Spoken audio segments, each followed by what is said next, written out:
Picture this. It's a gorgeous summer day back in 1966. Three friends decide to hit the beach at Indiana Dunes. You know, a perfect day. But then they're seen getting on a small boat for what should have been a quick ride on the lake, and they were never, ever seen again. This is the story of how a perfect day just dissolved into one of the most baffling mysteries you've ever heard. And that's the question, isn't it? It's the one that's haunted everyone involved for more than half a century. Seriously, how does this even happen? We're not talking about a dark alley or some deserted road late at night. This happened in the middle of the day with hundreds of people all around. It just doesn't make sense.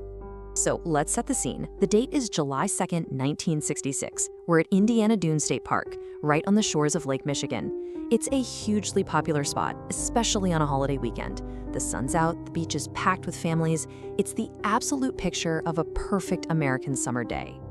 And at the center of all this are three friends from the Chicago area, Patricia Blow, Renee Bruhl, and Ann Miller. All they had planned was a simple, easy day together. You know, do a little swimming, catch some sun, just a totally normal, ordinary day out for three young women. And you've really got to get this picture in your head. This was not some quiet, secluded spot. The beach was buzzing with people. There were potential witnesses everywhere you looked. And yet, what was about to happen would somehow go almost completely unnoticed. But then something happens. That perfect day takes a really dark turn, and it all started with a simple conversation, an invitation that probably seemed totally harmless at the time. So, from what the few people who actually noticed anything could piece together, some guy came up to the three women and offered them a quick ride on his motorboat. They chatted for a bit, and hey, why not? They agreed to go for a short spin out on the lake. And get this, the description of the boat at the heart of this entire mystery, this is pretty much all we've got. In all the confusion that came later, these were the only two solid details anyone could remember. It was a white boat, and it had a blue interior. That's it. Thinking they'd only be gone for, a few minutes, the women just left everything on their beach towel. Their purses, their shoes, their car keys, all of it.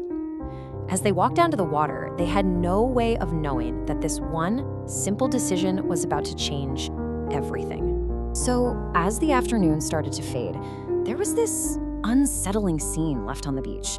Just a single towel with all their stuff sitting there, like they had just walked away for a second and were coming right back.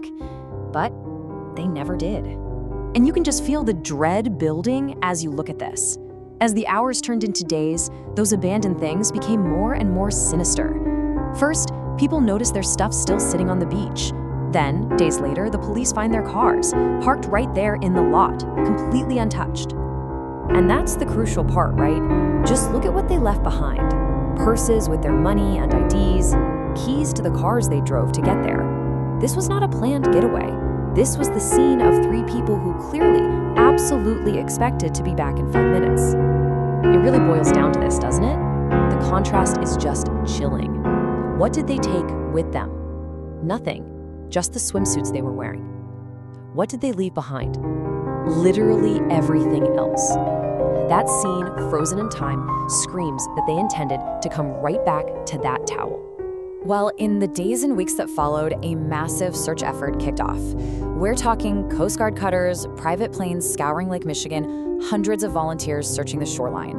And they found nothing. Not one single trace. One of the lead investigators said something that just perfectly captures the complete bafflement of this case. He said it was as if they simply sailed off the edge of the earth. I mean, despite being in such a public place, the trail just went ice cold, instantly. It was an impossible puzzle. And that's where things still are today. It's like a ghost story that haunts the shores of Lake Michigan. No bodies were ever found. The man on the boat is still just a phantom. And that white boat with the blue interior, it might as well have evaporated. It's truly one of the most chillingly complete disappearances in modern history. So, this is what we're left with. This jarring contrast between a bright, happy day on a crowded beach and the dark, bottomless mystery that followed. The details are so few, the theories are endless, and the one question at the heart of it all remains just as terrifying and unanswered as ever.